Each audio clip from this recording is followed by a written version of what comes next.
ఈ ప్రపంచంలో అత్యంత వేగంగా ప్రయాణించేది ఏంటో తెలుసా? లైట్ సెకండ్కి 3 లక్షల కిలోమీటర్ల వేగంతో ట్రావెల్ చేస్తుంది. జస్ట్ మీరు కళ్ళు మూసి తెరిచేలోపు లైట్ 3 లక్షల కిలోమీటర్లు ట్రావెల్ చేయగలదు. అయితే ఒకవేళ మనం లైట్ స్పీడ్తో ట్రావెల్ చేసే స్పేస్ షిప్ని తయారు చేస్తే ఏ గ్రహాన్ని ఎంత టైంలో రీచ్ అవ్వచ్చో తెలుసా? మనం కేవలం 1 సెకండ్లో భూమి చుట్టూ 8 రౌండ్లు వేయొచ్చు. చంద్రుణ్ణి చేరుకోవడానికి కేవలం 1.3 సెకండ్స్ మాత్రమే పడుతుంది.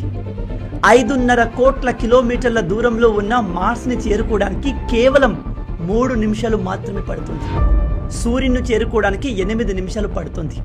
సౌర కుటుంబంలో 5వ గ్రహమైన జూపిటర్ని చేరుకోవడానికి 33 నిమిషాలు పడుతుంది. ఇక సౌర కుటుంబమే కాదు, మనం ఉంటున్న మిల్కీవే గెలాక్సీని దాటి బయటకు వెళ్ళాలి అంటే ఎంత సమయం పడుతుందో తెలుసా?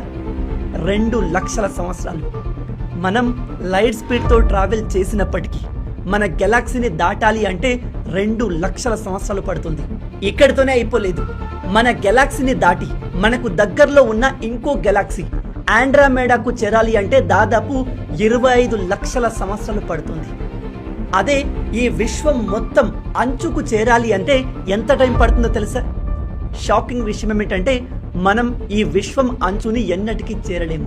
ఎందుకంటే ఈ విశ్వం కంటిన్యూగా ఎక్స్పాండ్ అవుతూనే ఉంటుంది. ఇక్కడ మీరు అర్థం చేసుకోవాల్సిన విషయం ఏమిటంటే సెకండ్కి 3 లక్షల కిలోమీటర్ల వేగంతో ట్రావెల్ చేసినప్పటికీ మీరు మీ జీవిత కాలంలో ఈ విశ్వం మొత్తాన్ని ఎన్నటికీ చూడలేరు. దేవుడు ఇంత పెద్ద విశ్వాన్ని ఎలా క్రియేట్ చేసి ఉంటాడు?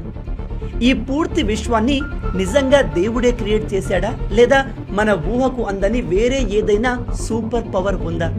మీ ఆలోచనల్ని కింద కామెంట్లో చెప్పండి.